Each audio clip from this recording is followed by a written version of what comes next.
Welcome to another one of our video interviews sharing our clients' employment journey. Today we're going to Tauranga in the Bay of Plenty to meet Nigel. Let's hear Nigel's story. Hi, Mark here from Career Moves. Today we're meeting Nigel, and Nigel has kindly agreed to share his story on his journey to employment, supported by us at Career Moves. So Nigel, can you please tell us a bit about yourself and your journey so far? Yes, my journey first started in September 2019, where I suffered a stroke, and after 6 months in a Japanese hospital I was relocated back to New Zealand.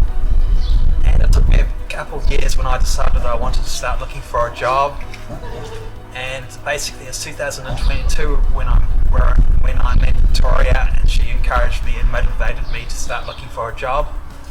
And after the initial process of working on the CV and everything, I landed a job as an Android developer for a company based in Wellington. Right. So I believe you have a background in program development prior to your stroke.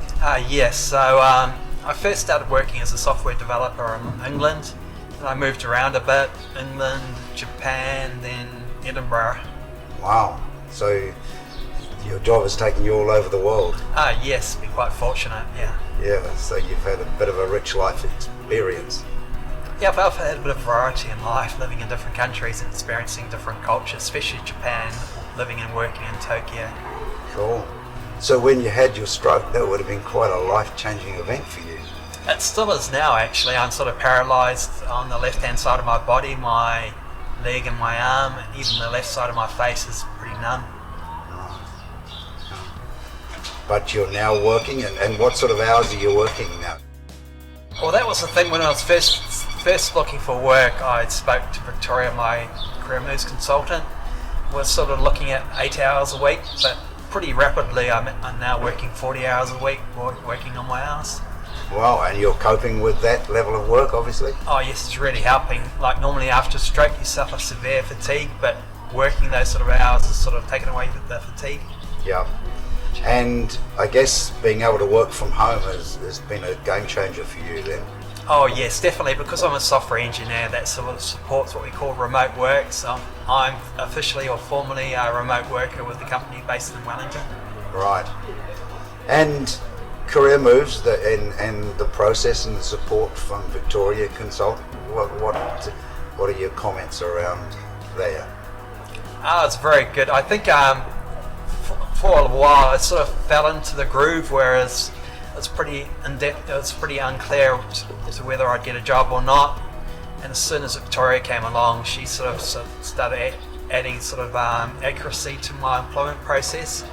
Right. And we started coming up with a strategy and a plan on how to approach getting work. So she was very helpful in that regard. So when you were approaching work, did you feel that maybe you couldn't work at the same level as prior to your stroke, or? Yes, I did feel, especially on the mental side, I felt that I didn't really have the energy or the mental capacity to sort of do full-time work. And that was based, I'm a member of the Stroke Foundation as well, and so other stroke survivors talk about how they don't have any energy or capacity for work, so that was my biggest concern. Right. And from a practical point of view, how does that support look like that your consultant has given to you? It's pretty good. We're still in regular communication, and she's made herself available for support all the time, even to the fact where I'm looking now to drive, sort of thing. And it's been a long, slow process, so Victoria's sort of approach to help with that as well. So it's not just helping with the work, it's helping with moving on to an independent lifestyle support. So that you've not only have you made major life adjustments, but employment adjustments as well. Exactly. So the Victoria, the consultant, is very good for the lifestyle adjustments. Right. And the company you work for, they're aware of your disability? Yes. So that's the thing that I highlighted to them. Look, I'm a stroke survivor. So my main sort of reservations are my capacity to work full-time hours. So I was pretty upfront with them about that, and we've communicated pretty honestly and clearly since then. And that's a vital part of getting the process right, that everyone's very clear and open about their expectations. Exactly. I recommend everyone to be open and honest. So you now started a new part of your life's journey. It's different to what it was before. Oh, it's so much different. Once you start working, you realise you can start making plans for your life. You've got an income and you can start planning for things like for holidays. Yes. I'm looking to do a holiday in Japan next year. Cool. And it gives you a bit of a light at the end of the tunnel.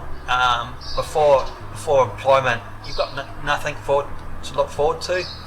And once you get that employment, you can start making plans and start getting a bit more excitement back in your life. Yeah, it's been really great to follow your journey and see how well you've done. You've got a great job, and wish you all the very best for the future. Oh, thank you. I still feel like I'm in the journey at the moment, like getting my driver's license and moving into a normal size house. Yep. So it's all, the journey's great, getting momentum. So. Yes. Excellent. Thank you very much for sharing your story. Yes, thank you.